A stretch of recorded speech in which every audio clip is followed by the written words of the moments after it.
Hello students, कैसे हैं आप सभी लोग? बढ़िया हैं सभी। देखिए बच्चों, हमारा जो है क्लास 12th का राजस्थान बोर्ड का फिजिक्स का चैप्टर नंबर 1 चल रहा है, विद्युत क्षेत्र। अभी तक हम इसमें 8 वीडियो लेक्चर्स बना चुके हैं। जो लास्ट लेक्चर था उसमें हमने विद्युत द्विध्रुव आघूर्ण तथा विद्युत की किसी अक्ष पर, किसी बिंदु पर विद्युत क्षेत्र ज्ञात किया था लास्ट टॉपिक पे हमने। आज जो हमारा टॉपिक रहेगा वह जो द्विध्रुव है उसकी निरक्ष पर, किसी बिंदु पर विद्युत क्षेत्र ज्ञात करेंगे। निरक्ष क्या होता है ये मैं आपको पिछले लेक्चर में बता चुका हूं, जब मैंने आपको विद्युत द्विध्रुव समझाया था। ठीक है, और एक बार हम देख लेंगे। और कहीं ना कहीं इस चैप्टर में आपको वेक्टर्स भी काम आएंगे। वेक्टर्स ज्यादा काम नहीं आएंगे, बिल्कुल बेसिक आपको जो है अन्य अलग अलग दिशाओं में कॉस थीटा साइन थीटा, मतलब जो वेक्टर्स किसी सदिश के जो घटक होते हैं, ठीक है, वे घटक ज्ञात करने हैं बस आपको। ठीक है, किसी रिजल्टेंट वेक्टर्स के आपको अलग अलग डायरेक्शंस में, अलग अलग दिशाओं में, ठीक है, घटक ज्ञात करने हैं, उसके एलिमेंट्स ज्ञात करने हैं।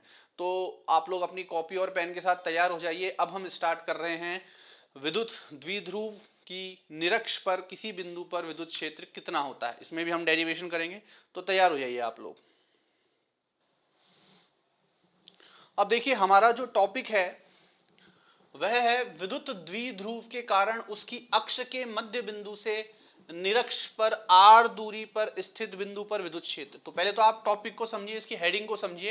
हेडिंग क्या कहना चाह रही है, इसकी हेडिंग में हमें क्या समझना है। हेडिंग समझ में आएगी तो आधी समस्या तो हमारी वैसे ही समाप्त हो जाएगी। हमें पता तो लगे कि हमें निकालना क्या है, हमें ज्ञात क्या करना है। समझ में आ रही बात? ठीक है, तो देखिए, विद्युत द्विध्रुव के कारण, विद्युत द्विध्रुव के कारण उसकी अक्ष के मध्य बिंदु से, अब सबसे पहली बात आ रही है, वही शब्द पकड़ते हैं हम, विद्युत द्विध्रुव। तो विद्युत द्विध्रुव लिखा हुआ है तो एक विद्युत द्विध्रुव इलेक्ट्रिक डाइपोल बना लेते हैं हम सबसे पहले। तो इलेक्ट्रिक डाइपोल कैसे बनाएंगे? एक माइनस क्यू आवेश, एक प्लस क्यू आवेश, दो विपरीत आवेश ले लिया हमने। जहां दो विपरीत आवेश आ गए वही क्या कहलाता है? डाइपोल। ठीक है, इनको एक बड़ी ही अत्यल्प दूरी से जो है, या बहुत छोटी दूरी से हम क्या करेंगे, इनको मिला देंगे। दूरी बहुत छोटी होती है। फिर इसको, इस पे हम क्या लेते थे, इसका मध्य बिंदु लेते थे ओ के इधर ए, ओ के उधर ए। समझ में आ गई बात? ओ के इधर भी ए और ओ के उधर भी ए रहेगा। ठीक है, इसके बाद अब आपको क्या करना है, तो ये विद्युत द्विध्रुव बन गया। तो ये पूरी दूरी कितनी हो जाती थी? 2a। यहां तक तो कोई समस्या है नहीं है, तो विद्युत द्विध्रुव बन चुका है। अब ये कह रहा है विद्युत द्विध्रुव के कारण उसकी अक्ष के मध्य बिंदु से, अक्ष का मध्य बिंदु, अक्ष ये होती है जो दोनों को मिलाती है, अक्ष का मध्य बिंदु ये रहा। निरक्ष पर, अब निरक्ष क्या होती है? जो हम इसके मध्य बिंदु पे एक लंब डालते हैं, जो इसका लंब समद्विभाजक होता है। लंब समद्विभाजक मतलब जो 90 डिग्री पे भी हो और इसे दो बराबर भागों में भी बांटे अक्ष को। ठीक है, पिछले वाले लेक्चर में मैंने बताया था, कॉपी खोल के देखिए अगर आपको याद नहीं आ रहा है तो। ठीक है, ये मैंने बना दिया। निरक्ष पर आर दूरी पर स्थित बिंदु, किससे आर दूरी पर? मध्य बिंदु से, अक्ष के मध्य बिंदु से आर दूरी पर स्थित, मान लो कोई बिंदु है P, यहां कोई बिंदु है P, इसकी यहां से यहां दूरी है R। तो आपको इस द्विध्रुव की वजह से अब इस बिंदु पर ज्ञात करना है। पहले तो आपने इस अक्ष पे ज्ञात किया था, यहां किसी स्थित बिंदु P पर, पिछले वाले जो लेक्चर में हमने ज्ञात किया था अक्ष पे ज्ञात किया था। अब हम निरक्ष पर ज्ञात कर रहे हैं। ठीक है, इसी द्विध्रुव की वजह से। तो वही हम क्या ज्ञात करने हैं? विद्युत क्षेत्र ज्ञात करना है हमें। तो हम क्या करेंगे, वही करेंगे। देखिए, इसकी वजह से निकालेंगे, इसकी वजह से निकालेंगे, और फिर देखेंगे कि क्या परिणाम निकल के आ रहा है।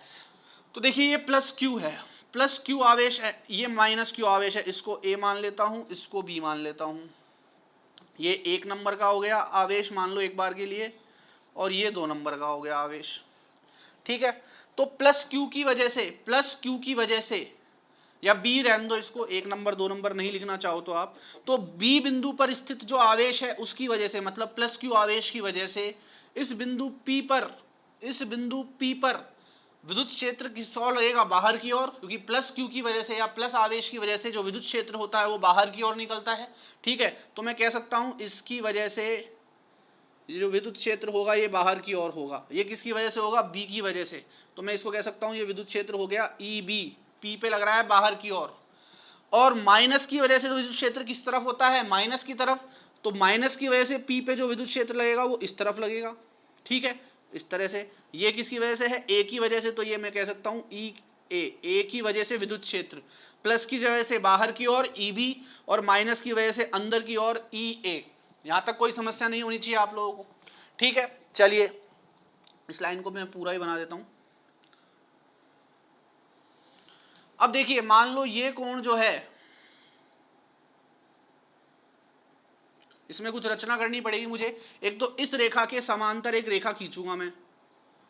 क्यों खींचूंगा? बेसिकली मैं क्या देख रहा हूं, इलेक्ट्रिक फील्ड वेक्टर क्वांटिटी होती है। एक वेक्टर इधर जा रहा है, एक वेक्टर इधर जा रहा है, एक वेक्टर इधर आ रहा है। ई बी तो इधर जा रहा है और ई ए इधर आ रहा है, तो रिजल्टेंट कहाँ होगा? इनके बीच से निकलेगा। समझ में आ रही है बात? चतुर्भुज जो नियम हमने पढ़ा था, हमने बताया था रिजल्टेंट जो होता है वो बीच से निकलता है, ठीक है। तो मान लो ये मैंने एक रेखा जो है जिनका रिजल्टेंट दिखाने के लिए, रिजल्टेंट मतलब इन दोनों आवेशों का परिणामी आवेश दिखाने के लिए ये एक रेखा खींच दी मैंने। ये रेखा इसके समांतर होगी, ठीक है। मान लो ये कोण थीटा है। अगर ये कोण थीटा है तो ये कोण भी क्या होगा? थीटा। क्यों होगा? एकांतर अंतः कोण बन रहे हैं ये, ठीक है। अच्छा, ये थीटा है तो ये भी थीटा होगा। क्यों? क्योंकि एक सिमेट्री बन रही है। सिमेट्री कैसे बन रही है? देखिए, ये रेखा इस पे लंब है और इसे दो बराबर भागों में बांट रही है। समझ में आ गई बात? इन दोनों का जो परिमाण है, इन दोनों का परिमाण जो है वो समान है, इन दोनों का परिमाण समान है, तो इनकी वजह से जो विद्युत क्षेत्र होगा वह भी समान होगा। ये थीटा है तो ये भी थीटा हो जाएगा। अब अगर ये थीटा है तो ये भी थीटा होगा। क्यों होगा? देखो, ये तो एकांतर अंतः कोण थे इसलिए ये दोनों बराबर हो गए, और ये संगत कोण है। दो रेखाएं हो, उनको एक समांतर हो और उनको एक रेखा काटे, तो ये कोण इसके बराबर होता है संगत कोण, तो ये कोण इसके बराबर हो गया संगत कोण। तो इस प्रकार से ये थीटा, इसकी वजह से ये थीटा और इसकी वजह से ये थीटा। यहां तक बात आ गई है समझ में आप लोगों को? चलिए अब देखिए, कहीं ना कहीं मैं कह सकता हूं, चलिए सबसे पहले मैं इसमें क्या करता हूं, इसमें विद्युत क्षेत्र ज्ञात कर लेता हूं मैं कि विद्युत क्षेत्र कितना होगा हमारा। तो देखिए, विद्युत क्षेत्र ज्ञात करने के लिए मैं क्या करूंगा, सबसे पहले तो बी की वजह से विद्युत क्षेत्र अलग से ज्ञात कर लेता हूं और ए की वजह से विद्युत क्षेत्र अलग से ज्ञात कर लेता हूं। तो चलो, विद्युत क्षेत्र वैसे होता क्या है, फॉर्मूला क्या बताया था मैंने आपको, के क्यू बटे आर स्क्वायर, के क्यू बटे आर स्क्वायर, ठीक है। जहां आर क्या होती थी, उस आवेश और उस बिंदु की जिसपे विद्युत क्षेत्र ज्ञात करना होता था, दोनों के बीच में दूरी होती थी, ठीक है। जैसे ये प्लस क्यू होता था, इस बिंदु पे हम ज्ञात करते थे, तो ये इनके बीच की दूरी होती थी, ठीक है। यहाँ पे हमारे पास प्लस क्यू यहाँ है, बिंदु यहाँ है, ठीक है, तो दूरी ये होनी चाहिए। बट आर तो हमने इसको माना है, ये दूरी तो हमें पता ही नहीं है अभी, ठीक है। तो ये दूरी भी अभी पता करेंगे, देखिए कैसे करेंगे। तो सबसे पहले मैं ए पे इलेक्ट्रिक फील्ड ज्ञात करता हूँ, ई ए, या सॉरी बी की वजह से इलेक्ट्रिक फील्ड ज्ञात करता हूं, ये जो ई बी है, ठीक है। अगर मैं देखूं तो ई बी जो होगा वो होगा के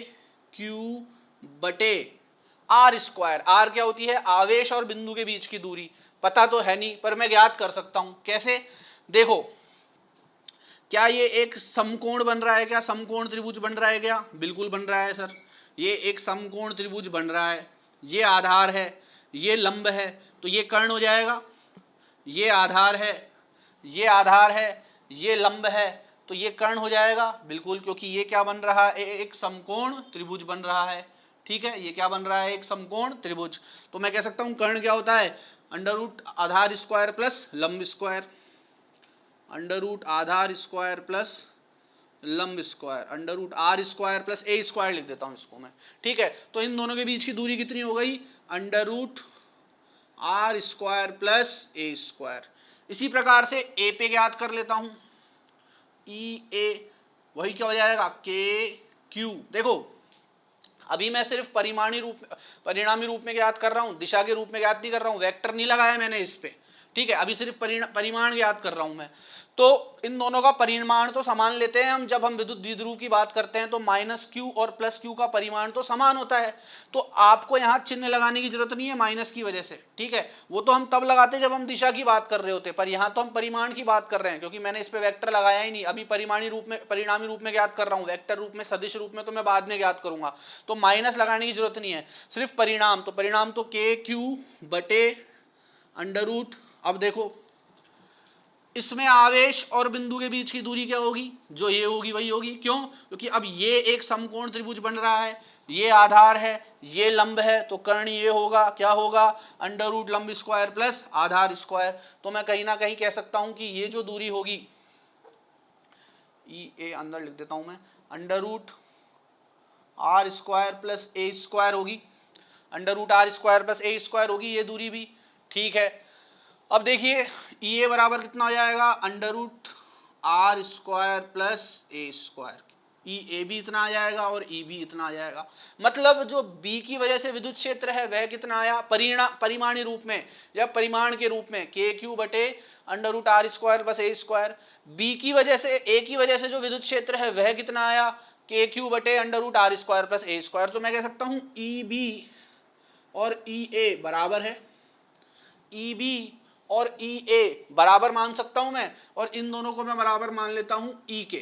किसके बराबर मान लेता हूं, ई के बराबर मान लेता हूं। समझ में आ गई क्या बात, ई बी बराबर ई ए बराबर ई, क्योंकि बी का परिमाण भी वही है जो ए का है, तो दोनों बराबर हैं, और इन दोनों को मैं ई के बराबर मान लिया मैंने, ठीक है। चलिए अब बात कर लेते हैं इनको सदिश के रूप में। देखो ये इस दिशा में जा रहा है, भाई विद्युत क्षेत्र सदिश राशि होती है, ये इस दिशा में जा रही है, ये इस दिशा में जा रही है, तो इसको मैं यहाँ बना देता हूँ, ये इधर जा रहा है, ये इधर जा रहा है, इधर तो कौन जा रहा है, ई बी जा रहा है, इधर कौन जा रहा है, ई ए जा रहा है। इनका रिजल्टेंट क्या होगा, ये होगा, ये जो मैंने लाइन बनाई है, ये कोण कितना है थीटा, और ये कोण कितना है थीटा। एक बार के लिए मैं ई ए को भूल जाता हूँ, एक बार को मैं ई ए को भूल जाता हूँ, ठीक है। अब देखो, अब ई बी वेक्टर है, ई बी वेक्टर दिख रहा है आपको। अब ई बी वेक्टर के खुद के दो घटक होंगे, एक तो एक्स दिशा में और एक वाई दिशा में। ई बी वेक्टर के खुद के दो घटक होंगे, अब एक तो एक्स दिशा में और एक वाई दिशा में, ठीक है। तो एक्स दिशा में तो क्या होगा और वाई दिशा में क्या होगा, वो निकालेंगे हम ई बी का। तो देखो आपको पता है, अगर ए वेक्टर होता है कोई, मान लो ये ए वेक्टर है इस तरह से, तो इधर इसका एक घटक थीटा इसके साथ ले लेते थे, और एक इधर, अगर इसके साथ एक्स अक्ष के साथ एक थीटा कोण बनाता है, तो इस दिशा में तो हम क्या निकालते हैं इसको, ए कॉस थीटा। आपको पता है जिसके साथ थीटा होता है वह कॉस होता है, जिस घटक के साथ थीटा होता है वह तो कॉस होता है, और जो दूसरा बच जाता है वह क्या होता है, साइन। तो ये कौन सा होता था, ए साइन थीटा, ए कॉस थीटा। इसी प्रकार ई बी हमारा रिजल्टेंट वेक्टर है, इसके दो घटक ज्ञात कर रहे हैं, तो इस दिशा में तो कौन सा आ जाएगा, थीटा वाली दिशा में तो ई बी कॉस थीटा, और इस दिशा में क्या आ जाएगा, ई बी साइन थीटा, ठीक है। तो मैं इसको यहां लिख देता हूं, इसका इस दिशा में तो आया ई बी साइन थीटा, और इस दिशा में आया ई बी कॉस थीटा। समझ में आ गई क्या बात आ गई क्या समझ में? अच्छा मेरे को एक बात बताओ, मैं ई बी की जगह ई बी लिख सकता हूं क्या ई बी की जगह ई बी लिख सकता हूं क्या? बिल्कुल लिख सकता हूं, क्योंकि ई बी को मैंने किसके बराबर माना है, ई के। तो बेसिकली मैं यहाँ ई कॉस थीटा और ई साइन थीटा भी लिख सकता हूं, कोई प्रॉब्लम नहीं है, क्योंकि ई बी को मैंने किसके बराबर मान लिया था, ई के बराबर ही मान लिया था, ठीक है। तो ई कॉस थीटा और ई साइन थीटा, ठीक है। इसी प्रकार अब इसकी बात कर लेते हैं, ये जो आ रहा है हमारा ई ए, ये ई ए इस दिशा में आ रहा है, माइनस क्यू की तरफ आ रहा है। चलिए इसकी बात कर लेते हैं। तो इसमें एक घटक तो एक्स दिशा में, एक घटक वाई दिशा में। एक्स वाले के साथ कितने डिग्री का कोण बन रहा है, ये एक्स वाला जो है थीटा, तो ये कोण थीटा बन रहा है। तो इस दिशा में, एक्स वाली दिशा में थीटा के साथ तो क्या आएगा, ई ए कॉस थीटा। ये ई ए है हमारा, ये जो है ये कौन सा निकाला था हमने, ई ए ही तो था ये। तो इस दिशा में तो क्या आएगा, ई ए कॉस थीटा, और इस दिशा में क्या आएगा, ई ए साइन थीटा। ठीक है, तो देखो इसमें इस दिशा में तो ई ए कॉस थीटा, और इस दिशा में भी तो एक वेक्टर निकल रहा है, तो इस दिशा में तो इसी लाइन पे आ जाएगा। ये कितना आएगा, ये आएगा भाई ई ए साइन थीटा, ई ए साइन थीटा। तो मैं इसको यहाँ एरो लगाना के लिख देता हूँ, ई ए साइन थीटा। ठीक है, नीचे वाली दिशा में ऊपर वाली दिशा में, समझ में आ गई क्या बात, नीचे वाली दिशा में ऊपर वाली दिशा में। अब अगर मैं इनको दोनों को मिला दूं तो कुछ इस तरह से डायग्राम प्राप्त होगा मेरे को, ये ई ए, ये ई बी, इधर ई ए साइन थीटा, इधर ई बी साइन थीटा आया था। ठीक है, इधर ई बी कॉस थीटा,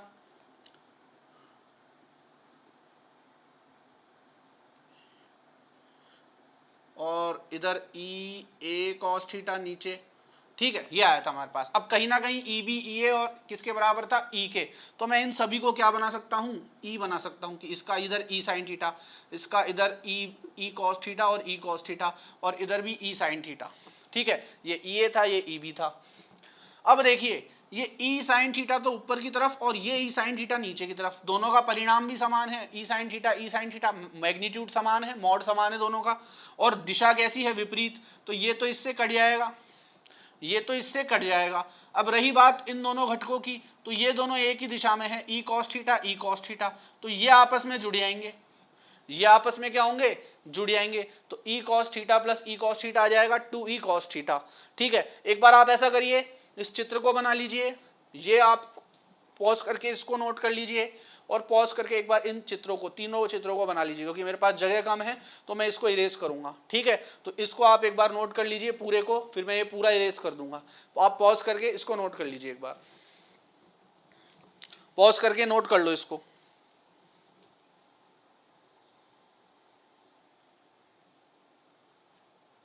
अब देखिए, अब हम इसको जो है एक बार फिर से, मैं इधर एक चित्र जो है, वो जो चित्र है उसको यहाँ बना रहा हूँ दोबारा, ताकि ऊपर सेपरेट रहेगा, डेरिवेशन में प्रॉब्लम नहीं आएगी।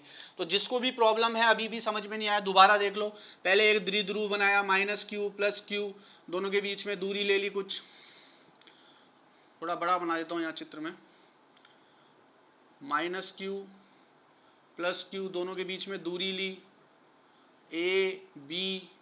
ठीक है, इसका बीच में मध्य बिंदु लिया, इसकी निरक्ष पे एक बिंदु था P, यहाँ बना देता हूँ P पे हमें B और A की वजह से जो है विद्युत क्षेत्र ज्ञात करना था। तो B की वजह से मैंने बताया था विद्युत क्षेत्र की दिशा ये होगी EB। फिर मैंने बताया था इसकी वजह से, A की वजह से इस दिशा में होगी, माइनस की वजह से, क्योंकि माइनस में तो उसकी तरफ होता है और प्लस में उससे दूर जाता है। फिर मैंने बताया था कि अगर ये थीटा है तो ये भी थीटा हो जाएगा, प्लस क्यू माइनस क्यू, ये थीटा है तो ये भी थीटा हो जाएगा, ये भी थीटा हो जाएगा, ये भी थीटा हो जाएगा। ठीक है, फिर मैंने बताया था ई बी के दो घटक आएंगे, एक इस दिशा में और एक इस दिशा में। अच्छा, मैंने आपको फिर एक चीज़ यहाँ बताई थी कि ई बी और ई ए समान आया था, तो इसे ई मान लिया था मैंने। तो ई बी का इस दिशा में जो घटक आएगा वो ई साइन थीटा आएगा। ई बी साइन थीटा क्यों नहीं लिखा है, क्योंकि ई बी ई के ही बराबर है। और इस दिशा में जो घटक आएगा वो ई कॉस थीटा आएगा। इसी प्रकार जो ये है ई ए, इसके भी दो घटक आएंगे, एक इस दिशा में एक इस दिशा में।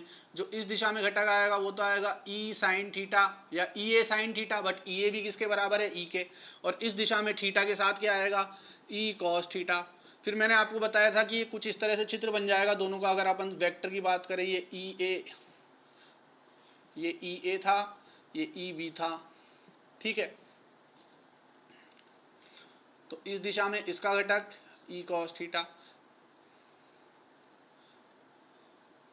इस दिशा में इसका भी घटक ई कॉस थीटा।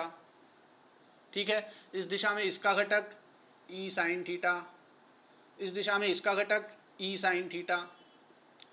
फिर मैंने बताया ई साइन थीटा विपरीत दिशा में है, पर परिमाण समान है तो कट जाएंगे, और सिर्फ ई और ई कॉस थीटा वाले जो घटक हैं वो इस दिशा में है दोनों, तो ये दोनों आपस में जुड़ जाएंगे।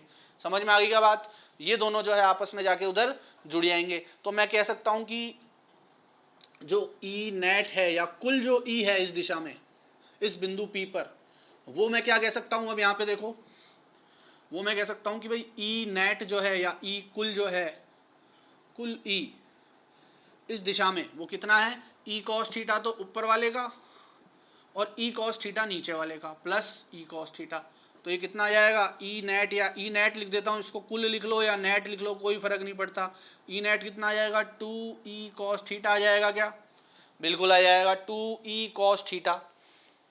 समझ में आ गई क्या बात। चलिए अब देखिए ई नेट बराबर 2, अब 2 जो, अच्छा ये दूरी कितनी ली थी मैंने, r ली थी, ठीक है। तो ये तो हो गया था ये under root are square plus A square, क्योंकि ये यहाँ से यहाँ तक a, यहाँ से यहाँ तक a और पूरा 2a।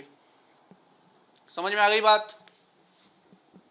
इसके बाद ये भी कितना लिया था, under root are square plus A square, ठीक है।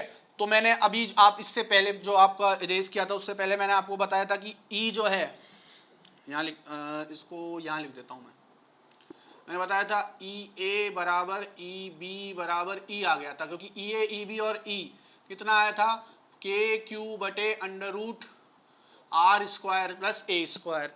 तो 2e का मान कितना आया था, ई का मान आया था के क्यू बटे under root are square plus A square into cos theta. अब बात करते हैं कॉस थीटा की। तो भाई कॉस थीटा का फॉर्मूला क्या होता है, लंब बटे आधार बटे कर्ण बटे आधार। कॉस थीटा का फॉर्मूला क्या होता है, कर्ण बटे आधार, ठीक है। तो कॉस थीटा बराबर आधार बटे कर्ण, कर्ण बटे आधार नहीं, आधार बटे कर्ण। तो कॉस थीटा, अब कॉस थीटा कहीं से भी निकाल लो, यहाँ से निकाल लो या यहाँ से निकाल लो, क्योंकि इसमें भी कर्ण ये है, इसमें भी कर्ण ये है, इसमें भी आधार ये है, आधार ये है। तो a बटे under root are square plus A square लिख दूंगा क्या, बिल्कुल लिख दूंगा, क्योंकि आधार तो क्या हो गया हमारा a। जैसे इस त्रिभुज की बात कर लूँ मैं, तो आधार तो क्या हो गया a, क्यों हो गया आधार a, r क्यों नहीं है, क्योंकि थीटा ले रहे हैं, थीटा के सामने वाली भुजा तो लंब होती है, तो बची हुई भुजा क्या होती है, आधार, ठीक है। तो आधार तो हो गया ये, कॉस थीटा की जगह लिख रहा हूँ, और कर्ण कितना होगा, under root are square plus A square. इसको चाहो तो आप ब्रैकेट में लिख लेना कि कॉस थीटा जो है वो होगा a बटे under root are square plus A square, ठीक है। चलिए इसमें हमने होल स्क्वायर भी निकाला था, के क्यू बटे आर स्क्वायर होता है ना, तो आर की जगह क्या आया था, under root are square plus A square, और स्क्वायर लग रहा है तो होल स्क्वायर भी आ जाएगा, तो इसका होल स्क्वायर भी आएगा यहाँ पे। चलिए कॉस थीटा ये आ गया। अब देखिए आगे, तो मैं कह सकता हूं ई नेट बराबर 2kqa, तो इसको तो साथ लिख देता हूं एक बार में, 2kqa बटे आर स्क्वायर प्लस ए स्क्वायर का अंडर रूट तो जो है वर्गमूल तो वर्ग को काट देगा, तो यहाँ तो क्या आ जाएगा, आर स्क्वायर प्लस ए स्क्वायर, इसकी घात कितनी रह गई, कुछ भी नहीं तो 1, इंटू इसकी घात कितनी हो जाएगी, अगर वर्गमूल हटाते हैं तो किसी चीज़ की, तो घात कितनी हो जाती है, 1/2, घात कितनी हो जाएगी, 1/2, ठीक है। तो मैं कह सकता हूँ ई नेट बराबर 2, अब इसमें हम वही कर लें क्या, के क्यू 2a, इससे हमारे पास क्या प्राप्त हो जाएगा, जो विद्युत द्विध्रुव आघूर्ण का फॉर्मूला होता है ये q इंटू 2a, तो 2 को मैंने लिख दिया q के साथ, 2 को लिख दिया मैंने a के साथ, q अलग से ले लिया, बटे इसकी घात 1, इसकी घात आधी, आधार समान है घातें जुड़ जाएंगी, तो 1 और आधा कितना हो जाएगा भाई, 3/2, आर स्क्वायर प्लस ए स्क्वायर की घात 3/2 हो जाएगा ये। समझ में आ गई क्या बात। चलिए इसको मैं और क्या लिख सकता हूँ, ई नेट बराबर के और q इंटू 2a को लिख सकता हूँ मैं p मतलब विद्युत द्विध्रुव आघूर्ण इलेक्ट्रिक डाइपोल मूवमेंट बटे आर स्क्वायर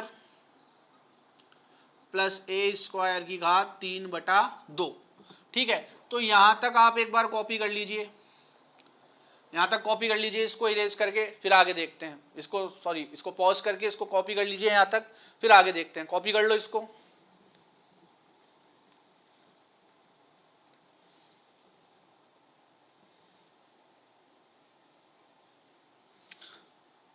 कर लिया आप सबने कॉपी?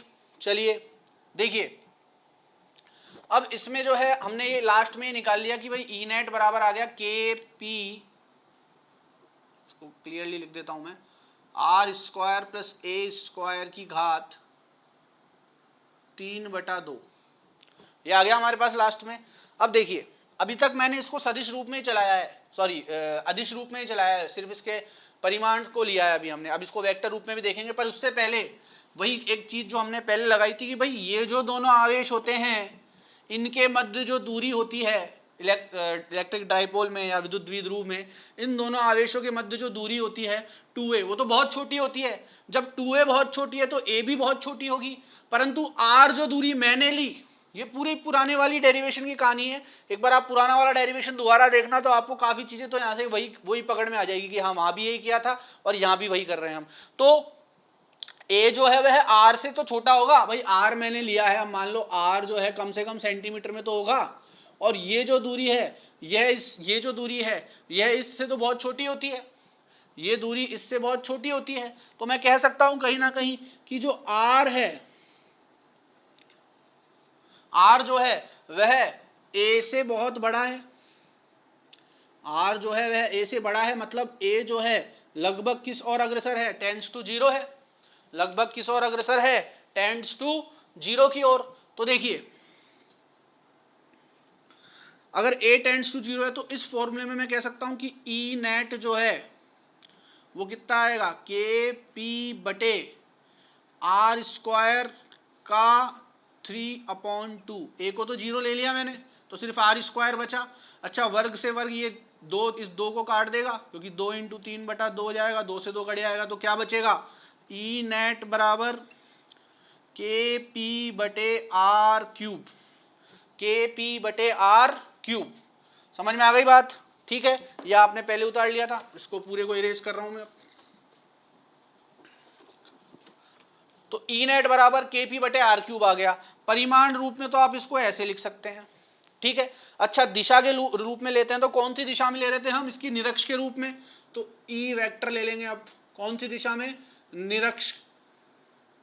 निरक्ष वाली रेखा पर, ठीक है, निरक्ष वाली रेखा पर जो है इसका ई वेक्टर ले लिया हमने। तो अब इसको सदिश रूप में लिख देता हूं मैं यहाँ पे कि भाई मैं इसको सदिश रूप में ले रहा हूं। अब सदिश रूप में, तो सदिश रूप में इलेक्ट्रिक फील्ड किस दिशा में, निरक्ष की दिशा में, कहां पर, बिंदु P पर। कितना होगा, देखो आपको पता है P जो है वो एक सदिश राशि है, P क्या है, एक सदिश राशि है। तो मैं कहीं ना कहीं कह सकता हूं कि भाई ई नेट जो है, सॉरी ई निरक्ष जो है के पी वेक्टर बटे आर क्यूब होगा, के पी वेक्टर बटे आर क्यूब होगा। या ई निरक्ष जो है इसको मैं लिख सकता हूं 1/4 pi epsilon not P vector बटे आर क्यूब, पी वेक्टर बटे आर क्यूब। चलिए, अब एक चीज इसमें मुझे देखनी है बस, वो क्या कि P की दिशा तो क्या होती है, इलेक्ट्रिक डाइपोल मूवमेंट की, विद्युत द्विध्रुव आघूर्ण की दिशा क्या बताई थी मैंने, माइनस से प्लस की तरफ, माइनस से प्लस की तरफ, माइनस से प्लस की तरफ, ठीक है। तो P की दिशा तो हो गई ये, और electric field, net electric field 2E cos theta निकाला था हमने, तो नेट इलेक्ट्रिक फील्ड कौन सी दिशा में आ रहा है, इस दिशा में। इस दिशा वाले घटक कट गए थे, सिर्फ इलेक्ट्रिक फील्ड अब इसी दिशा में बचा था, तो इलेक्ट्रिक फील्ड जो है उसकी दिशा इस तरफ आ रही है। तो कहीं ना कहीं मैं कह सकता हूं कि इन दोनों की दिशा क्या है, विपरीत है। P की दिशा इससे अलग है, तो अगर P की दिशा इससे विपरीत है तो कहीं ना कहीं मुझे विपरीत दिशा को दर्शाने के लिए क्या लगाना पड़ेगा, माइनस का चिन्ह लगाना पड़ेगा। इसका चिन्ह लगाना पड़ेगा माइनस का, क्योंकि ये इससे, इसकी और इसकी दिशा विपरीत है। -1/4 pi epsilon not P vector बटे आर क्यूब, ठीक है। क्यों, क्योंकि पी वेक्टर तथा ई वेक्टर की दिशा विपरीत है। समझ में आ गई बात। पी वेक्टर तथा ई वेक्टर की दिशा क्या है, विपरीत है। ठीक है, तो ई नेट कितना आ जाएगा, ई नेट निरक्ष आ जाएगा -1/4 पी वेक्टर बटे आर क्यूब। और इसी को अगर आपको, ये तो हो गया वेक्टर रूप में, सदिश रूप में, और अगर आपको इसका परिमाण देखना है तो ये ले लो, ई निरक्ष, सिर्फ परिमाण की बात कर रहा हूं या मॉड लगा रहा हूं, मॉड मतलब परिमाण, कितना होगा, के का मान वही में 1/4 पाई एप्सिलॉन नॉट पी बटे आर क्यूब। ठीक है, ये लिख सकते हो आप।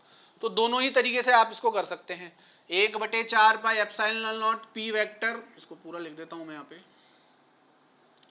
1/4 pi epsilon not P vector बटे आर क्यूब। पर यहाँ पे मेरे को क्या लगाना पड़ेगा, माइनस।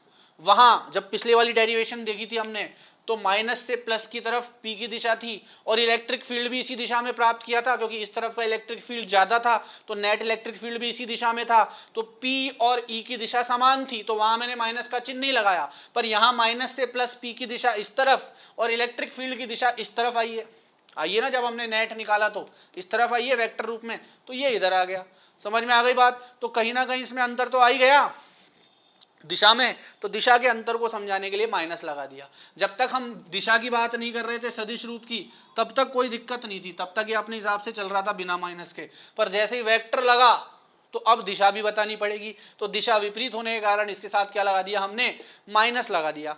समझ में आ गई बात। अच्छा, इससे फिर से हमें क्या क्या पता लगा, इससे हमें एक चीज पता लगती है। देखिए, जब हमने पहले ज्ञात किया था ई अक्षीय, पिछली वाली डेरिवेशन में ई अक्षीय ज्ञात किया था हमने,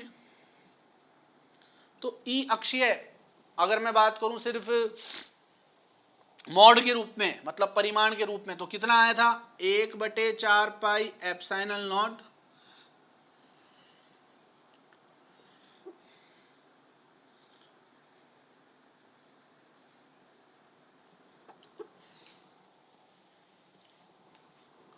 ये थोड़ा नीचे लिखना था, मैंने ऊपर लिख दिया इसको, 1/4 पाई एप्सिलॉन नॉट, और ये भी 1/4 पाई एप्सिलॉन नॉट पी बटे आर क्यूब। ठीक है। अच्छा, ई अक्षीय ज्ञात करना था मेरे को, अगर जब ई अक्षीय ज्ञात करना था तो मैंने क्या लिखा था, 1/4 पाई एप्सिलॉन नॉट, और साथ में क्या आया था, 2p बटे आर क्यूब आया था, जब अक्ष पे ज्ञात किया था तो 2p बटे आर क्यूब, और जब निरक्ष पे ज्ञात किया तो कितना आया, 1/4 पाई एप्सिलॉन नॉट p बटे आर क्यूब। तो कहीं ना कहीं ये पूरा, अगर इसको मैं 2 से गुणा कर दूं तो यही प्राप्त होगा, इसको मैं 2 से गुणा कर दूं इसको, तो यही तो प्राप्त होगा। तो कहीं ना कहीं ई अक्षीय ई निरक्षीय से 2 गुना अधिक है, मैं कह सकता हूं ई अक्षीय जो है वो ई निरक्षीय से कितना अधिक है, 2 गुना। तो मैं यहां लिख देता हूं कि भाई ई अक्षीय जो होता है, ई अक्षीय जो होता है वह ई निरक्षीय का या ई निरक्ष का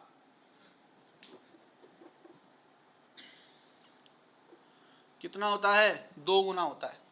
कितना होता है, 2 गुना। ठीक है, ई अक्षीय ई निरक्षीय का कितना होता है, 2 गुना होता है। समझ में आ गई है बात, ये इसका दुगना होता है। अच्छा, इसमें भी मैं क्या देख पा रहा हूं कि इलेक्ट्रिक फील्ड जो है, इलेक्ट्रिक फील्ड कहीं ना कहीं किसके अनुक्रमानुपाती है, आर क्यूब के ही है। अभी भी व्युत्क्रमानुपाती किसके है, आर क्यूब के। मतलब वही है कि दूरी बढ़ेगी तो इलेक्ट्रिक फील्ड में जो कमी आएगी वो बहुत तेजी से आएगी। ग्राफ जो बनेगा वो इस तरह से बनेगा, बिल्कुल अचानक से गिर जाएगा इलेक्ट्रिक फील्ड। समझ में आ गई बात, बिल्कुल अचानक से गिर जाएगा इस तरीके से।